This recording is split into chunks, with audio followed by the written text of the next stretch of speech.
Alright, we have a question here that asks us to use the definition of the derivative to find the derivative of 7 theta square root, and then to find the specific values of the derivative at 1, 7, and 5 over 7ths. So we'll start with the definition of the derivative.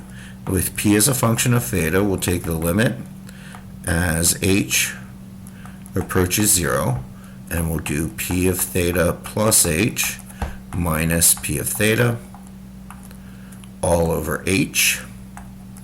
And our problem is in the denominator, so I'm going to pull that out because we're getting a division by 0 if we try to take the limit initially.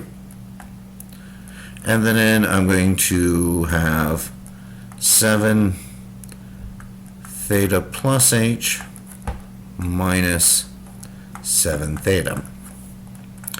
And our hope here is to liberate an h to cancel out the h on the outside.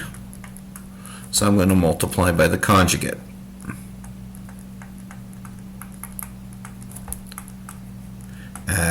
Written though as the number 1, so I'm going to have 7, whoops, my 7's on the outside here. I'm going to multiply by the number 1, written as 7 times theta plus h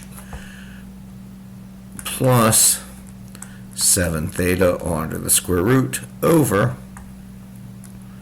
7 theta plus h plus 7 theta.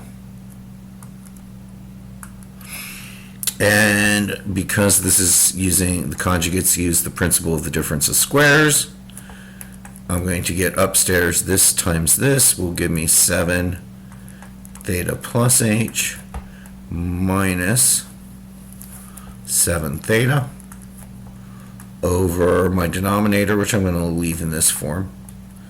Oops, I keep putting my 7 outside, sorry. 7 times theta plus h plus 7 theta. If I distribute this through, I get a 7 theta plus 7h. So the 7 thetas cancel and I'm left with a 7h up top.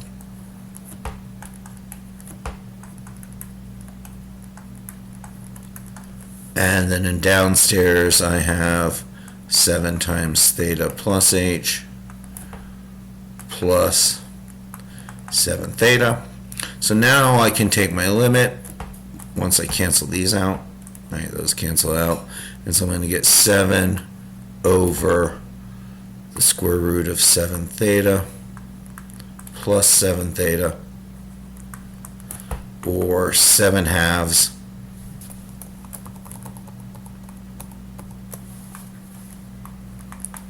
All right, there's 2 of these, so 2 times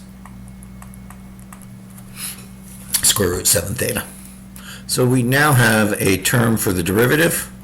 We can say that p prime as a function of theta is equal to 7 halves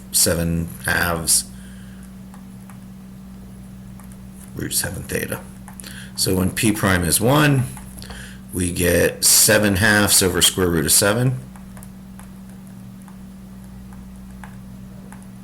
And we can rationalize the denominator.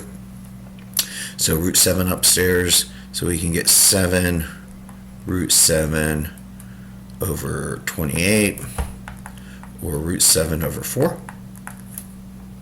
If we look at p prime being 7, then we can get 7 times square root of 49, 7 over 2 square root of 49, or 1/2. And if we look at p prime being 5/7, then we get 7 over 2 times square root of 5, rationalizing the denominator, 7 root 5 over 10. And we got our answers.